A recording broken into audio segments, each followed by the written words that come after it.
시편 15편 주의 장막에 거할 자에 대한 11가지 조건을 저희한테 말씀을 해주셨는데요. 그 조건에 대해서 한번 알아보려고 합니다. 오늘 완전함 속에서 행하라, 이것이 오늘 주제인데요. 어떤 완전함인지 그 부분을 우리가 공부해 봤으면 좋겠습니다. 시편 15편은 주의 장막에 거할 자에 대한 조건 11가지를 말하고 있는데요. 15편 1절에 여호와여 주의 장막에 유할 자 누구 오며 주의 성산에 거할 자 누구 오니까. 지금 주의 장막과 주의 성산에 거할 자에 대해서 지금 물어보고 있습니다. 어떤 자가 하나님 성산에 거할 수 있습니까?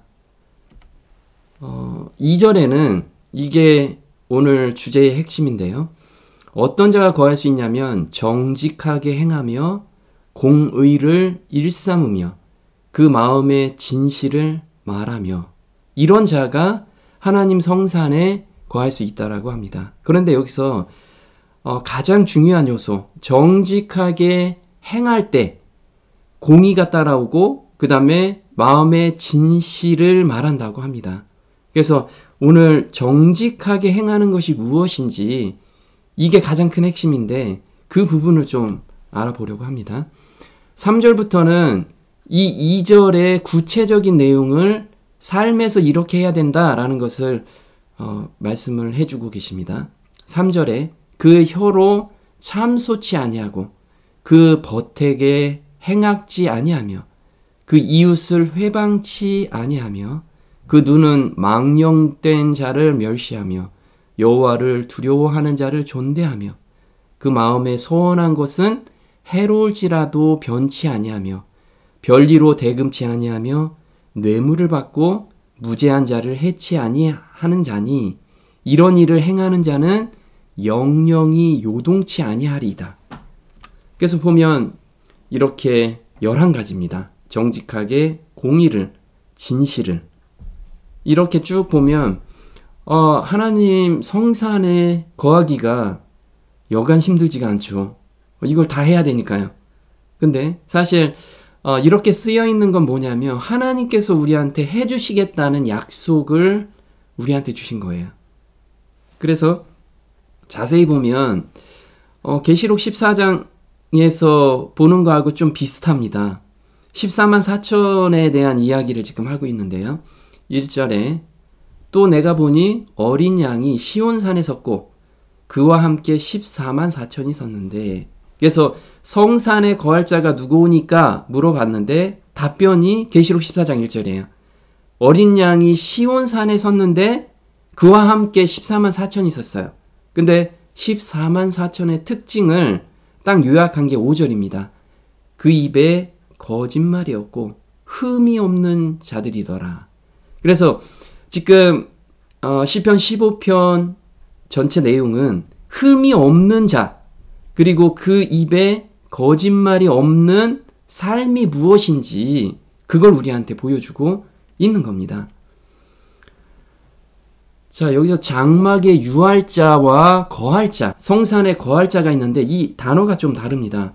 유하다라는 거, 우린 어느 곳에 동네에 출장을 갔어요. 그럼 유숙한다고 하죠. 거기서 정착해서 사는 게 아니고 잠시 사는 거예요. 잠시 머무르다 라는 뜻이죠. 그래서 여호와의 주의 장막에 잠시 머무를 자가 누구 오며, 이렇게 이야기를 하는 거고요. 주의 성산에 거하다, 이 거하다라는 건 영구히 정착하다 라는 뜻이에요. 그러면 주의 성산에 영구히 정착할 자가 누구 오니까, 이렇게 물어보는 거죠. 출애굽기 33장 5절에 너희는 목이 곧은 백성인즉 내가 순식간이라도 너희 중에 행하면 너희를 진멸하리니 너희 단장품을 제하라. 그리하면 내가 너희에게 어떻게 행할 일을 알겠노라 하셨습니다. 모세가 항상 장막을 취하여 진 밖에 쳐서 진과 멀리 떠나게 하고 회막이라 이름하니 여호와를 앙모하는 자는 다 진 바깥 회막으로 나아가며, 이때가 어떤 때냐면 지금 금송아지 배도가 있던 그 이후에 있었던 일입니다. 하나님께서는 출애굽기 25장에 그 성막에 대해서 보여주셨어요. 근데 성막을 짓기 전에 모세는 이렇게 임시 장막이 좀 필요했습니다. 했음을 느꼈어요. 그래서 임시 장막을 쳤던 거거든요. 여기서 회막이라는 것은 어떤 거냐면 오헬 모헤드라고 하는데 회집의 장소, 즉 하나님과 백성이 만나는 장소라는 거예요. 그래서 만나는 장소를 만들어놨어요. 임시로 만들어놨다라는 거죠. 근데 그 임시로 만들어놓은 곳에 갈 수 있는 자들은 뭐냐면 여호와를 앙모하는 자. 그래서 자기 죄를 통회하고 있는 자가 그 임시 장막에 갈 수 있다라는 거예요. 금송아지 숭배 사건 이후 모세는 시내 산상에서 계시받은 성막을 짓기 전 그 성막의 역할을 대신할 임시 장막의 필요성을 긴급히 느꼈는데 이에 그는 이스라엘 진 밖에 장막을 치고 그 장막을 일컬어 회막이라 명명한 것이다. 여호와께로 돌아가기를 원하는 자들은 진실한 회개로서 그들의 죄를 고백하고 하나님의 자비를 구하면서 그곳으로 올 수 있었다. 그래서 하나님께서 보여준 그 회막이 온전한 회막을 짓기 전에 임시로 지어진 것. 그래서 이 임시가 뭐냐? 우리 히브리서 11장 9절입니다. 믿음으로 저가 외방에 있는 것 같이 약속하신 땅에 우거하여 동일한 약속을 유업으로 함께 받은 이삭과 야곱으로 더불어 장막에 거하였으니 이는 하나님의 경영하시고 지으실 터가 있는 성을 바랐음이니라. 지금 보면 이삭과 야곱으로 더불어 장막에 거하였대요. 근데 이게 약속의 땅에서 거하게 된 거죠. 그럼 이 땅에서 사는 삶이 우리는 여기에서 뿌리를 박을 사람이 아니다. 우린 여기에서 잠시 머무를 사람이다. 그래서 장막이라는 것이 잠시 머무를 곳인 그 마음을 갖고 살았다라는 거죠. 그리고 실제로 그 마음 속에 품은 건 뭐냐면 하나님의 경영하시고 지으실 터가 있는 성을 바랐음이니라. 그래서 우리가 가야 될 본향을 항상 생각하면서 살았다라는 거예요. 이 사람들은 다 믿음을 따라 죽었으며 그래서 이게 믿음이라는 거죠. 보이지 않는 것을 믿고 걸어가는 거. 약속을 받지 못하였을 때 그것들을 멀리서 보고 환영하며 또 땅에서는 외국인과 나그네로라 증거하였느니라. 그래서 우리는 정말 이 땅에 살면서 영원히 살 것처럼 여기에 뿌리를 박고 마음으로 그렇게 되면 하나님의 백성이 아니라는 거예요. 우리 조상들을 한번 봐라. 이 땅에서 내가 축복을 주고 여기에서 정말 많은 사람들이 생육하고 번성했지만 이 사람들의 마음속에는 다 하늘 본향만 바라보고 살았던 사람들이다. 지금 우리한테 이렇게 이야기를 하고 있는 겁니다. 그러면 정직하게 행한다는 의미가 무엇인지 이 정직하게 행하며 여기부터 출발해서 공의를 일삼으며 그 마음의 진실을 말하며 그래서 가장 중요한 단어를 우리는 가장 앞에 쓰잖아요. 그래서 정직하게 행한다.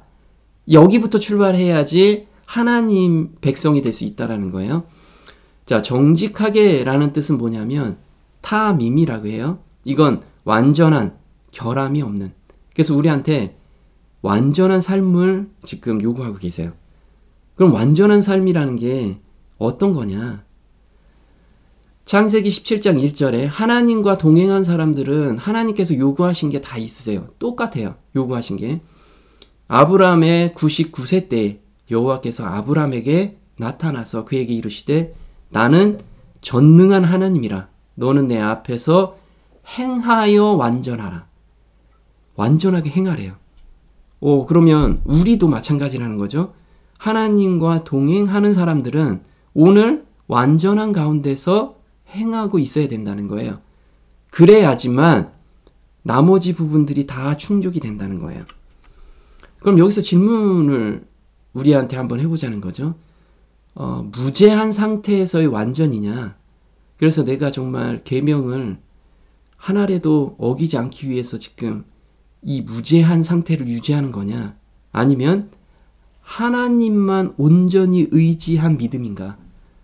이 부분에 대해서 완전에 대한 부분을 우리가 생각해 봐야 된다는 거예요. 이때 아브라함은 실수를 많이 했죠. 근데 하나님 앞에 보셨을 땐 완전하다라고 지금 하나님께서 말씀을 하고 계세요. 그러면 우리한테 답을 준 게 있어요. 그게 정말 우리가 믿음이라는 건 하나님의 약속을 손으로 붙잡고 가는 게 완전하다는 거예요. 온전히 믿을 때. 내가 99%만 믿어요 라는 거는 하나도 안 믿는다는 뜻이죠. 100% 믿고 있습니다. 100% 의지하고 가는 것이 완전한 삶이라는 거예요. 그러면 완전하라의 참 의미는 각 단계별 목표를 이루었다는 의미예요. 그럼 그 각 단계별 목표가 무엇인지, 자, 마태복음 5장 48절입니다. 그러므로 하늘에 계신 너희 아버지의 온전하심과 같이 너희도 온전하라. 이게 아까 완전하라라는 뜻하고 똑같아요. 근데 여기서 온전하다 이 뜻이 텔레이오스라고 하는데, 이 뜻은 뭐냐면 완전히 성장한 목표를 이루었다. 목표를 이루었다라는 뜻이에요. 그럼 목표를 이룬다, 이것을 좀 예를 들어 보도록 할게요. 우리가 어떤 계단을 올라가요. 우리가 학생 시절에는 목표가 있죠. 우리 한국에서는 가장 좋은 대학교, 만약에 서울대학교다. 내가 서울대학교를 들어가려고 목표를 삼았어요. 그럼 어느 날 뚝딱 내가 서울대학교 들어갈 수는 없죠. 서울대학교를 목표를 삼는다면 유치원부터 준비를 해요, 요즘은. 그래서 초등학교 때 자기한테 주어진 문제, 초등학생들이 알아야 될 문제를 100% 이해하고 거기에서 1등을 해야겠죠. 이게 완전하게 이해한다라는 거예요. 그 단계별 완전. 또 중학교 때 문제도 완전하게 이해가 돼야겠죠. 고등학교 때 문제도 완전하게 이해가 돼야 돼요. 이게 단계별 완전한 이해라는 거예요. 그 안에서 자기가 정말 그 문제가 해결되게끔 열심히 공부해야 되는 거예요. 그 단계를 거치면 그 중에서 잘하는 사람이 서울대학교 가겠죠. 마찬가지인 거죠. 이건 예지만 우리한테 씨앗이 숨겨져 있습니다. 우리가 말씀을 받을 때, 거듭날 때 씨앗을 받는다고 하죠. 그러면 이 씨앗이 완전하다고 하나님께서는 보고 계세요. 그 씨앗 안에서 하나님의 생명 자체가 들어가 있기 때문에 그렇죠. 그리고 이렇게 나무가 자라죠. 그 다음에 점점 자라서 나무의 열매까지 열리게 됩니다. 이 단계를 각 단계별로, 우리가 과일이 열렸을 때를 완전함으로 보는 게 아니고 각 단계별 완전으로 우리를 보고 계시다는 거예요. 이게 믿음으로 믿음에 이르기까지 라고 이렇게 이야기를 하죠. 그래서 우리가 믿음으로 믿음에 이른다라고 하는 거는 믿음에가 열매까지 열렸다라는 뜻이에요. 그러면 믿음으로 우리는 매번 믿음 가운데서 계속 걸어가라는 뜻인 거죠. 그래야지만 완전하다는 뜻이에요. 마가복음 4장 26절에 또 가라사대 하나님의 나라는 사람이 씨를 땅에 뿌림과 같으니 저가 밤낮 자고 깨고 하는 중에 씨가 나서 자라되 그 어떻게 된 것을 알지 못하느니라.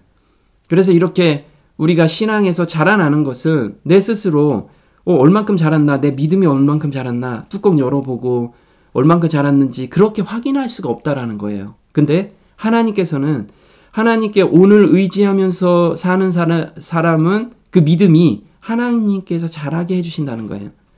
땅이 스스로 열매를 맺되 처음에는 싹이요, 그 다음에는 이삭이요, 그 다음에는 이삭의 충실한 곡식이라. 열매가 익으면 곧 낫을 대나니 이는 추수 때까지 이르렀음이니라.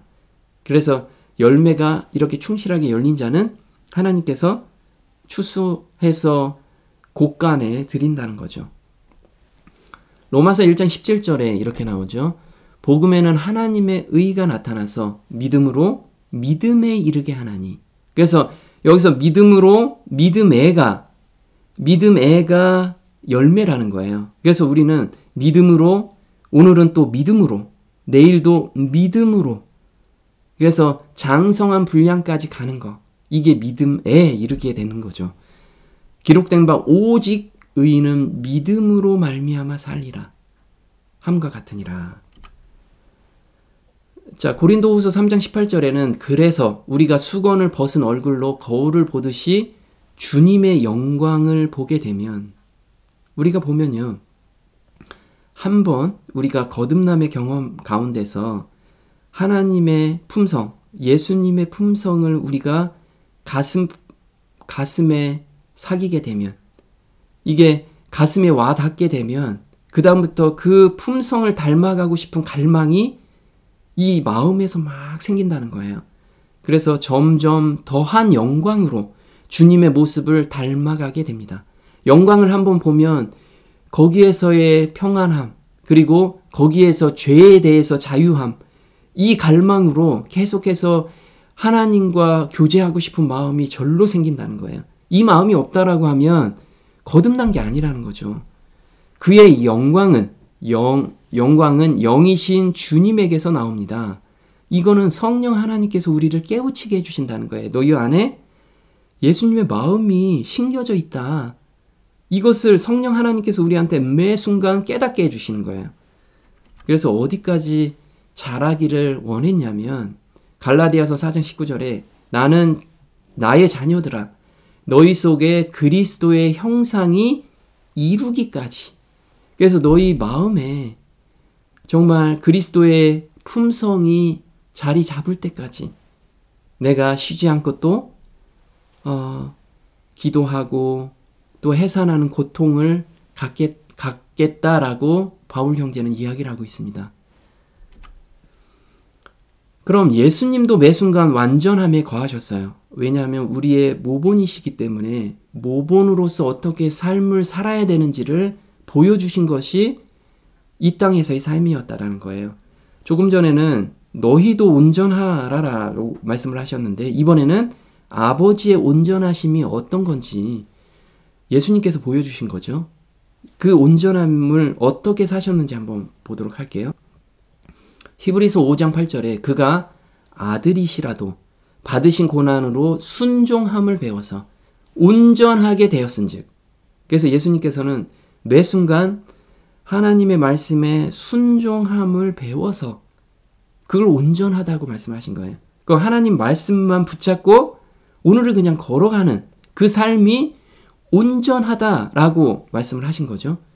자기를 순종하는 모든 자에게 영원한 구원의 구원이 되시고 이것이 영원한 구원의 근원이라는 거예요.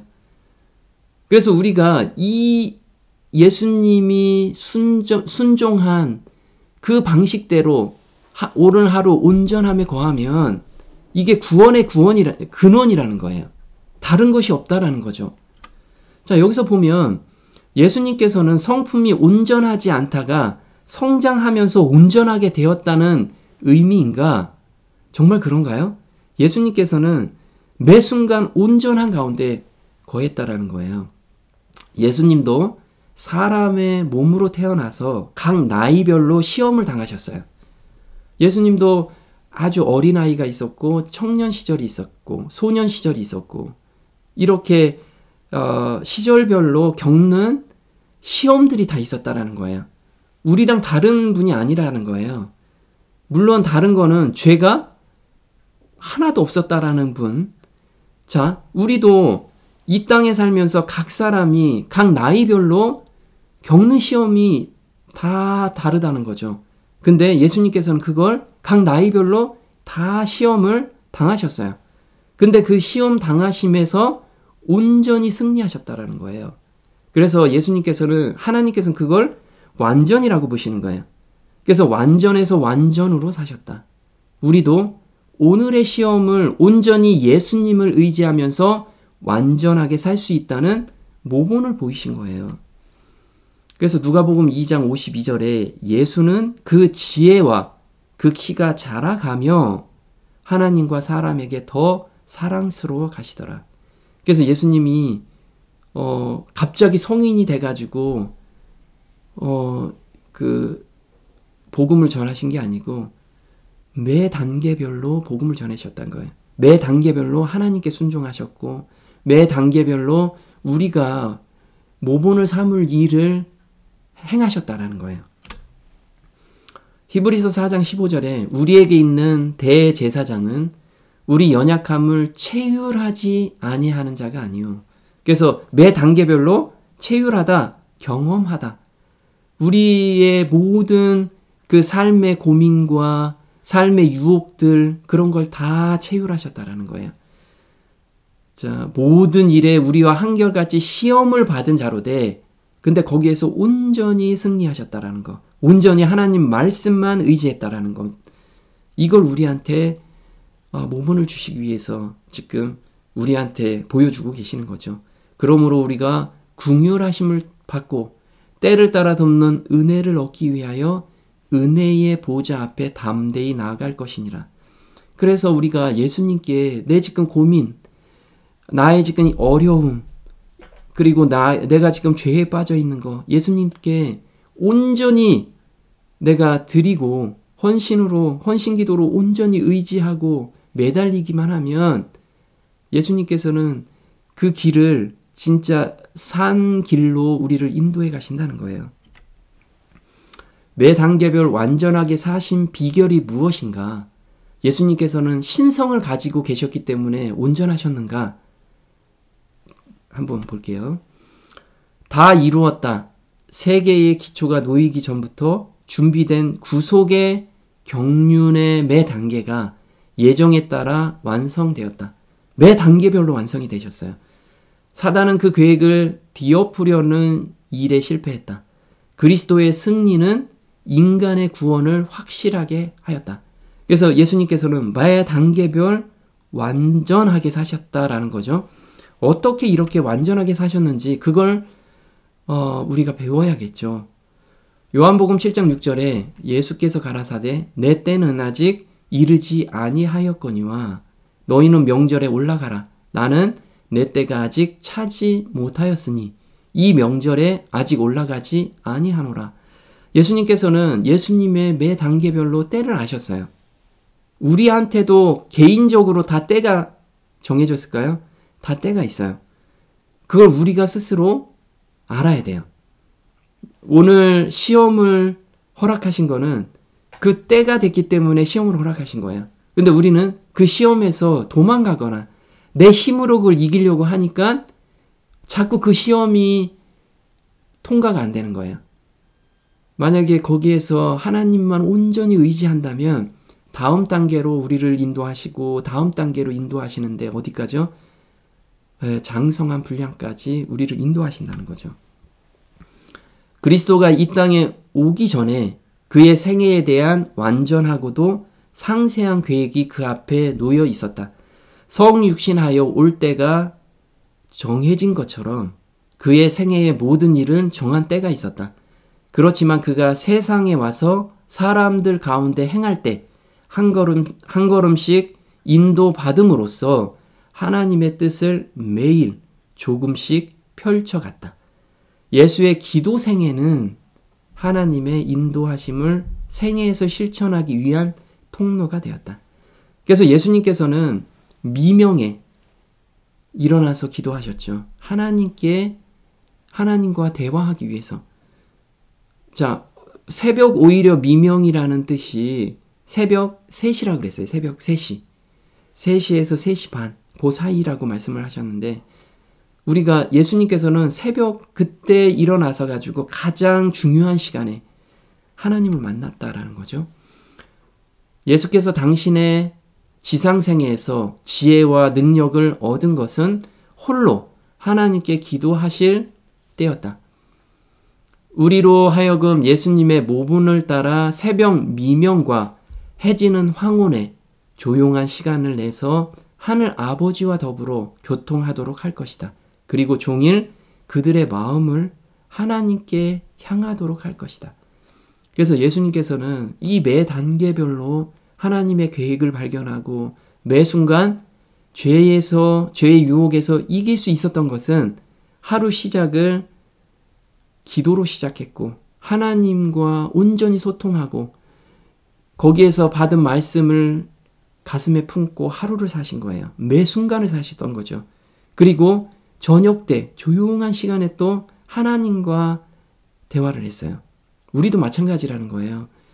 우리가 지금 새벽과 해질 때 정말 우리 하나님과 이렇게 교통 가운데 있는 자는 온전한 가운데 거할 수 있다는 거예요.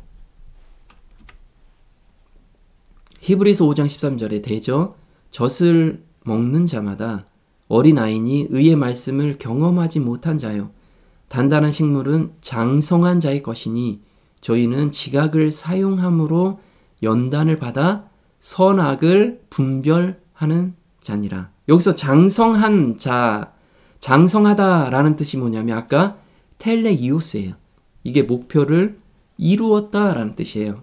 온전하다라는 뜻이죠. 근데 이 온전한 사람은 뭐냐면 훈련을 받아서 연단을 받아서 선악을 분별하는데 이거 선이고 아니야 악이야 이게 아니고요. 선한 행동으로만 간다는 거예요. 하나님께 온전히 의지해서 하나님 말씀에 순종하는 삶을 사는 사람이 장성한 자라는 거예요. 저거는 선이고 저건 악이고 이게 아니라는 거죠. 그래서 잠언 24장 16절에 대저 의인은 7번 넘어질지라도 다시 일어나느니와 악인은 재앙으로 인하여 엎드러지느니라. 그래서 우리는 이 얘기를 그러죠. 유혹을 받아서 넘어졌어요. 그래서 다시 일어나는 게 의인이라고 얘기하죠. 그것이 자라남이죠. 그게 자라남이에요. 근데 장성한 자는 7번 유혹이 와도 넘어지지 않는다라는 거예요. 7번 유혹이 와도 넘어지지 않는 자가 장성한 자라는 거예요. 그게 훈련을 받는 자가 거기까지 이르른다는 거죠. 그러면 우리가 이 넘어질지라도 라는 뜻이 나팔이라고 하는데요. 어떤 재난을 당하다라는 뜻이에요. 그럼 7번이라는 게 완전 숫자잖아요. 7이라는 게. 그래서 진짜 우리를 넘어뜨리기 위해서 모든 시험이 올지라도 훈련을 받은 자는 넘어지지 않는 그 지점까지 우리를 하나님께서는 인도해 가신다는 거예요. 이게 바로 욥의 믿음이라는 거죠. 욥의 믿음. 자, 욥기 1장 8절에 주께서 사단에게 말씀하시기를 너는 내 종 욥을 유의해 보았느냐? 너는 욥을 시험해 봤느냐? 세상에 그와 같은 사람은 아무도 없나니 그는 온전하고 정직한 사람으로 하나님을 두려워하고 악을 피하는 자니라 하시니라. 여기서 온전하고 정직하다. 이게 하나님의 성산에 거할 사람이죠. 근데 이거 온전하다라는 이야기가 나왔는데 그 뒤편에 하나님을 두려워하다. 하나님을 두려워하다라는 게 뭐죠? 나의 모든 고민을 하나님께 온전히 맡기는 삶. 그 삶이 온전한 삶이라고 지금 이야기를 하고 있어요. 우리가 하나님께 복을 받았은즉 재앙도 받지 아니하겠느뇨 하고 이 모든 일에 이 모든 시험에 욥이 입술로 범죄치 아니하니라. 그래서 욥은 온전하고 정직한 사람이에요. 장성한 자고 장성한 분량에 도달한 자라는 거죠. 우리도 마찬가지인 거예요. 나 의인은 7번 넘어져도 다시 일어나는 거 이거 너무 중요하죠. 거기에서 내가 좌절하고 있는 건 또 하나님 뜻이 아니에요. 그건 훈련 과정이라는 거예요.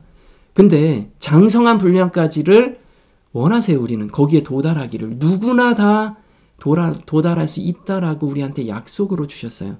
그 약속을 믿고 오늘을 걸어가는 것이 믿음으로 걸어가는 거. 그래서 믿음에 이르길 때까지 우리는 오늘 말씀을 붙잡고 걸어가는 거. 이것을 우리한테 원하고 계십니다. 오늘도 우리가 모두 그 믿음으로 그 가운데서 걸어갈 수 있는 성도들이 됐으면 좋겠습니다. 오늘 여기까지 하겠습니다. 하늘에 계신 우리 아버지, 우리가 이 땅에 걸어가면서 때로는 유혹에 넘어가고 또 좌절할 때도 있습니다. 하지만 하나님께서 매 단계 저희를 온전하다라고 보시는 것은 넘어진 가운데서도 하나님의 약속을 믿고 그 약속을 믿고 한 걸음 한 걸음 걸어갈 때 저희를 완전하다고 말씀하심에 감사를 드립니다. 하나님은 저희를 완전한 가운데로 인도하심을 약속하셨음에 또한 감사를 드립니다. 우리가 이 땅에서 나그네와 같은 삶으로 걸어갈 수 있도록 하늘 본향을 보여주시고 또 매 발걸음마다 하나님께서 은혜 베풀어 주시고 각 사람의 그 매 단계별로 시험에서 이길 수 있는 그 말씀을 주셨음에 감사를 드리오며 이 모든 것 우리 주 예수님의 이름으로 감사하며 기도드립니다. 아멘. 시편 15편 다윗의 시. 여호와여, 주의 장막에 머무를 자 누구오며 주의 성산에 사는 자 누구오니이까. 정직하게 행하며 공의를 실천하며 그의 마음의 진실을 말하며 그의 혀로 남을 허물하지 아니하고 그의 이웃에게 악을 행하지 아니하며 그의 이웃을 비방하지 아니하며 그의 눈은 망령된 자를 멸시하며 여호와를 두려워하는 자들을 존대하며 그의 마음에 서원한 것은 해로울지라도 변하지 아니하며 이자를 받으려고 돈을 꾸어주지 아니하며 뇌물을 받고 무죄한 자를 해하지 아니하는 자이니 이런 일을 행하는 자는 영원히 흔들리지 아니하리이다.